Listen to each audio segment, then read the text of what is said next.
வணக்கம். நான் வேலூர் வரதராஜன், தமிழக ஸ்தாபன காங்கிரஸ் கட்சியினுடைய மாநில தலைவர். பாராளுமன்ற எதிர்க்கட்சி தலைவர் ராகுல் காந்தி தமிழ்நாட்டின் மீது அக்கறை செலுத்த வேண்டும். தமிழக காங்கிரஸ் கட்சியை சத்தியமூர்த்தி பவனில் இருக்கக்கூடிய காங்கிரஸ் துரோகிகளை வெளியேற்ற வேண்டும். தமிழ்நாட்டுக்கு ஒரு புதிய தலைவரை, மக்கள் விரும்பும் தலைவரை,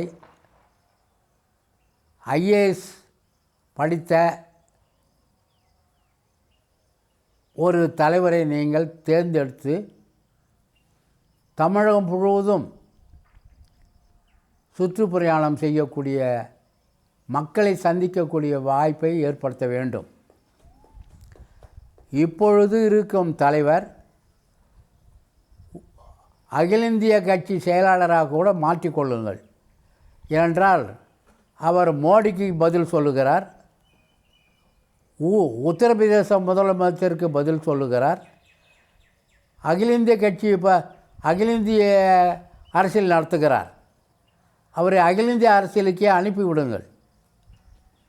தமிழ்நாட்டு மக்கள் மத்தியிலையோ, தமிழ்நாட்டு கஷ்டங்களையோ, தமிழ்நாட்டில் காங்கிரஸ் கட்சி அடித்தளத்தில் எப்படி இருக்கிறது என்பதையோ அவருக்கு தெரியவில்லை. அவர் திமுகவில் பல கட்சிக்கு போயிட்டு வந்தவர். எனவே அவரை அகில இந்திய கட்சியாக கூட ஆக்கிக் கொள்ளுங்கள். நம்முடைய அகில இந்திய கட்சி தலைவர் கார்கே தயவில்தான் அவர் தமிழக காங்கிரஸ் தலைவராக ஆகியிருக்கிறார். அதை விவரமாக சொல்ல நான் விரும்பவில்லை. எனவே தமிழகத்திலே ஒரு காங்கிரஸ்காரர் எளிமை, நேர்மை, உண்மை, வெளிப்படைத்தன்மை, ஒரு காமராஜ் தொண்டனாக இருக்கக்கூடியவரை நீங்கள் தலைவராக போட்டு மிக வேகமாக அனைத்து 38 மாவட்டத்திலையும் இந்த 15 மாதங்களில் வேகமாக வேலை செய்யக்கூடிய அனைவரும் வேலை செய்ய வேண்டும். காங்கிரஸை இன்றும் மக்கள் விரும்புகிறார்கள். ராஜீவ்காந்தியை நாங்கள் தான் கொன்றோம் என்ற உணவுகளை விட்டுவிடுங்கள்.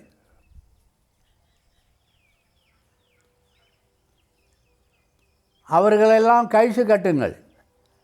இப்பொழுது காங்கிரஸுக்கு 20 ஆண்டுகள் செய்த இந்த தமிழகத்தில் செய்த சாதனைகள், தமிழகத்திலே மத்திய அரசாங்கத்தின் மூலம் செய்யப்பட்டு இருக்கிற சாதனைகள், காங்கிரஸ் மந்திரிகள் எப்படி வாழ்ந்தார்கள் என்று எடுத்து சொன்னாலே மீண்டும் தமிழகத்திலே காங்கிரஸ் ஆட்சிக்கு வர்றதுக்கு வாய்ப்பு இருக்கிறது. இப்பொழுது லங்கையிலே இடதுசாரிகள் கட்சிகள் எப்படி பெரிய வரவேற்போடு வந்திருக்கிறதோ அதே போன்று தமிழகத்திலே காங்கிரஸ் வரும். ஆனால் பத்திரிகைகள், டிவி சேனல்கள், திமுக, அண்ணா திமுகவை சார்ந்த கட்சிகள், திராவிட கட்சிகள், காந்தியையும் காமராஜரையும் வெறுக்கக்கூடியவர்கள் காங்கிரஸ் எங்கே இருக்கிறது என்று கேட்கிறார்கள். இந்தியாவிலே காங்கிரஸ் இல்லை என்று சொல்லி கொண்டு வந்தவர்கள் இப்பொழுது பிஜேபிக்கும் காங்கிரஸுக்கு தான் எல்லா இடத்துலையும் நேரடி மோதல் இருக்கிறது. அதுதான் தமிழகத்திலே காங்கிரஸுக்கு வலுவான ஒரு தலைவரை அமைத்து காமராஜை தொண்டனாய் போட்டு நீங்கள் ராகுல் காந்தியும் கார்கேவும் சோனியா காந்தியும் செயல்படுத்த வேண்டும். வடநாடு தொகுதியிலே பிரியங்கா வெற்றி பெறுவது உறுதி. தென் மாநில பொறுப்பாளராக பிரியங்காவிடத்திலே கொடுங்கள். தமிழகத்திலே சூறாவளி பிரச்சாரம் செய்தால் அவர் தமிழகத்திலே அரசியல் நன்றாக படித்து எடுத்து செய்தால் தமிழகத்திலே பெண்கள் மத்தியிலே மரியாதை கூடும். எனவே ராகுல் காந்தி, கடந்த காலத்திலே இந்திரா காந்தி, சோனியா காந்தி, ராஜீவ் காந்தி இவர்கள் இப்பொழுது கடந்த காலத்திலே பாராளுமன்ற தேர்தலிலே நீங்கள் உள்பட செய்த தவறுகளை மறைத்து மறந்து உணர்ந்து தமிழகத்திலே காங்கிரஸ் கட்சி வலுப்பெற்றால்தான் தென் மாநிலத்திலே காங்கிரஸ் வலுப்பெறும். தென் மாநிலத்திலே காங்கிரஸ் வலு பெற்றால்தான் இந்தியாவிலே பிஜேபிக்கு எதிரான ஒரு கட்சியாக காங்கிரஸ் வளர முடியும். இப்பொழுது பிஜேபி கீழே விழுந்துவிடும் என்றெல்லாம் நினைக்க வேண்டாம். 135 வருஷம் உள்ள காங்கிரஸ், நேரு வளர்த்து வச்ச காங்கிரஸ், தியாகிகள் வளர்த்து வச்ச காங்கிரஸ், தமிழகத்திலும் தென் மாநிலத்திலும் தியாகிகளால், காமராஜர் போன்ற தியாகிகளால் உருவாக்கப்பட்ட காங்கிரஸ், நேருனுடைய கொள்கையான, காந்தியினுடைய கொள்கையான ஜனநாயக சமதர்ம சோசியலிச கொள்கையை பின்பற்றி 60 ஆண்டு காலம் வாழ்ந்த காங்கிரஸ் மீண்டும் தலை தூக்குவதற்கு இந்த நாட்டிலே காங்கிரஸ் கட்சியை வலுப்பெற வைக்க வேண்டும். அதற்கு இந்தியாவிலே கால் போன்று இருக்கிற தமிழ்நாட்டில் நீங்கள் முழு கவனம் செலுத்தி கட்சியை வளர்ப்பதற்கு நீங்கள் வழி செய்ய வேண்டும். வெளிநாடு சென்று அங்கே உட்கார்ந்து கொண்டு ஜனநாயகம் பறிபோய்விட்டது, ஜனநாயகத்தை காப்பாற்றி கொடுங்க என்று வெளிநாட்டுக்காரங்கிட்ட கேட்கக்கூடாது, நம்ம நாட்டில்தான் கேட்க வேண்டும். மோடி அவர்கள் எப்படி நடந்து கொண்டு வருகிறார் என்று எங்களுக்கு தெரியும். குஜராத்திலே அவர் இத்தாலி பசுவுக்கும் இந்திய காளைக்கும் பிறந்தவர் தான் ராகுல் காந்தி என்று சொன்னவர் ஒரு தேர்தலில். நிறைய அவரை பற்றி நான் பேச முடியும். ஆனால் பிஜேபிக்கு பெரும் பணக்காரர்கள் வெற்றி பெறுவதற்கும், எம்பி எம்எல்ஏக்கள் வெற்றி பெறுவதற்கும், வெற்றி பெற்றவர்களுக்கு நிறைய கணிசமான முறையிலே வாழ்வு கொடுப்பதற்கும் அந்த பெரும் செல்வந்தர்கள் தயாராக இருக்கிறார்கள். நாம் காங்கிரஸ் கட்சி இங்கே மன்மோகன் சிங்கை சரியாக உன் தாய் சோனியா காந்தி பயன்படுத்தவில்லை. நாங்கள் சந்திரசேகர் பிரதமராக இருக்கிற காலகட்டத்தில் உலக வங்கியினுடைய துணைத் தலைவராக இருந்த மன்மோகன் சிங்கை அழைத்து வந்து சந்திரசேகருக்கு ஆலோசகராக நியமித்தோம். அதன் பிறகு காங்கிரஸிலே அவர் நிதி அமைச்சராக வந்தார். அதன் பிறகு அவர் இந்திய பொருளாதாரத்திலே 10 ஆண்டுகள் சிறப்பான முறையில் ஆட்சி செய்திருப்பார். உன் தாய் தான் அதற்கு அதை கெடுத்து விட்டார். நீங்கள் தவறு செய்யக்கூடாது. காங்கிரஸ் கட்சி மக்கள் மத்தியிலே நிரந்தர வலுவாக இருக்கிறது. பாமர மக்கள் மத்தியில் அதை அடித்தளத்தில் இருக்கிற மக்களோடு காங்கிரஸ் கட்சிக்கு தொடர்பில்லாமல் பெரும் செல்வந்தர்கள் தமிழகத்திலே உருவாகி எம்பி கோட்டா, எம்எல்ஏ கோட்டா, மற்ற மேயர் கோட்டாக்கள்லாம் பயன்படுத்தி கொண்டு திராவிட கட்சிகளோடு கூட்டு வைத்து கொண்டு தாங்களும் அதே போன்று ஆகிக்கொண்டு இருக்கிறார்கள். அதை தவிர்த்து எரிய வேண்டும். ஒரு சாமானியனை நம்முடைய எம்பி, திருவள்ளூர் எம்பி போன்ற ஒரு ஐஏஎஸ் ஓய்வு பெற்ற அதிகாரியை தமிழக தலைவராக போட்டு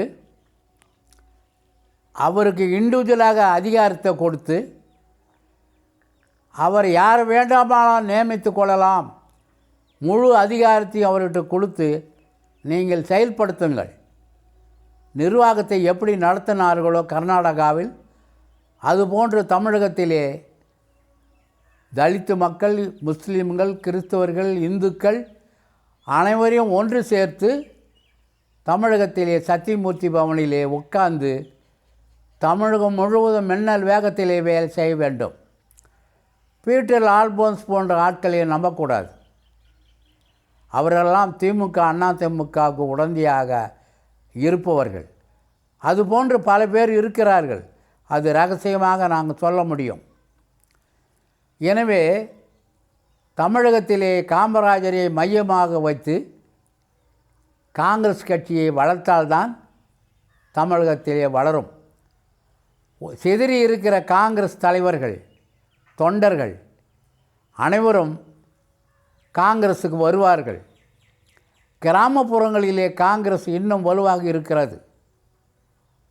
அதை நீங்கள் கடந்த காலத்தில் 20 ஆண்டு காலத்தில் நாம் செய்த சாதனைகளை எடுத்து சொன்னால் போதும். தமிழகத்திலே மத்தியில் இருந்து நாம் என்னென்ன தொழிற்சாலைகளை கொண்டு வந்தோம், என்னென்ன நாம் நிறைவேற்றி இருக்கிறோம் என்பதை சொன்னாலும் போதும். சொந்த காலிலே நிற்கிறதுக்கு முயற்சி செய்யுங்கள். ஸ்டாலினை அண்ணன் என்று சொன்னீர்களோ அன்றே உங்களுக்கு சனியம் பிடித்து விட்டது. என்னென்ன ராகுல் கருணாநிதியினுடைய நாணயத்தை வெளியிடுவதற்கு உங்களையோ கார்கோவையோ அழைக்கவில்லை. ரங்கநாத்தை அழைத்து கொண்டு வந்திருக்கிறார்கள். ரகசிய உறவு இருக்கிறது கனிமொழிக்கும் அமித்ஷாவுக்கும். கனிமொழி நம்முடைய முதலமைச்சருடைய மருமகனுக்கும் அமித்ஷாவுக்கும் ரகசிய தொடர்பு இருக்கிறது. நம்முடைய பெரும் பணக்காரர் செல்வந்தரான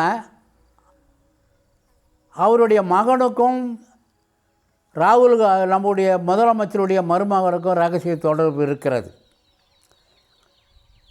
அவர்கள் பிஜேபிக்கும் நம்முடைய திமுகவும் ரகசிய உறவை ஏற்படுத்துவார்கள். கடந்த காலத்திலே 1919 ஒரு தமிழ்நாட்டில் ஒரு சிமெண்ட் கம்பெனியிலே அதிபர் திமுகவுக்கும் பிஜேபிக்கும் உறவு ஏற்படுத்தி வைப்பதற்காக அவர் வீட்டிலே ஒரு சந்திப்பு நடந்தது. ஒரு இன்றையும் பிஜேபி தலைவர் இருக்கிறார். அவரும் முதலிலே நம்முடைய இன்றைய முதலமைச்சர் அந்த அதிபர் வீட்டுக்கு சென்று விட்டார். ரெண்டாவதாக இன்று இருக்கிற பிஜேபி தலைவர் உள்ளே சென்று 3 பேரும் சேர்ந்த ரகசிய பேசினார்கள். 19 பிஜேபி கூட்டணி வந்திருக்கும். அதை தடுத்தவர் ஒருவர் இருக்கிறார். இல்லை என்றால் பிஜேபி கூட்டணி தான் இன்று திமுகவினுடைய தொழிலதிபர்கள் விரும்புகிறார்கள், பெரும் செல்வந்தர்கள் விரும்புகிறார்கள்